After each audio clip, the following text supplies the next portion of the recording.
Our next research question was to predict the percentage of students coming from low-income families who will be repaying their loans after 5 years after graduation. To predict that variable, we were trying to identify the features in our dataset that will mostly affect our variable, and we tried to run a specific technique for that, MR, but our dataset, even though having more than 7,000 observations, didn't have enough complete cases. It actually didn't have any complete cases, so we couldn't apply that technique, and we were selecting based on our own judgment some variables that we then used in our prediction classification techniques.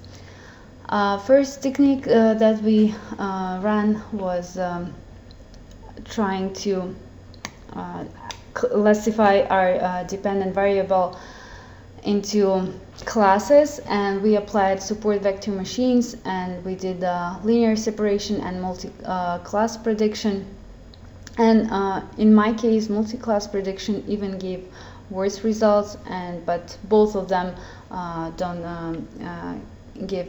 not good classifiers for my variable. The next technique, neural networks. I ran for the different numbers of hidden layers.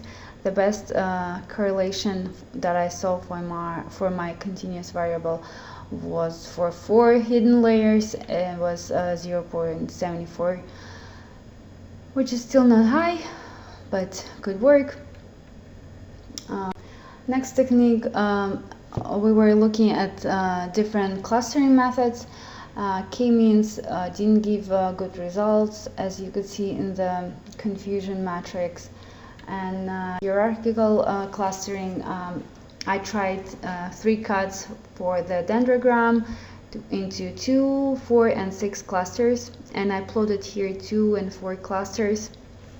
And again, as you could see at the confusion matrix, the results are not good. And the last technique that we applied in this research question was clustering based on the density. So first we found the optimal epsilon value for our variable, and was about 2000.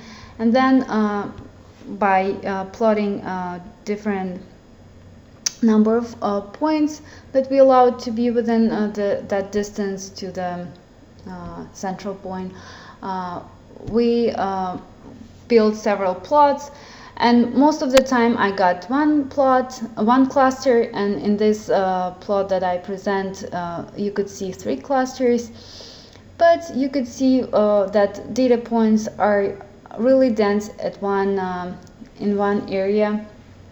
So this technique is also not really applicable for my dependent variable.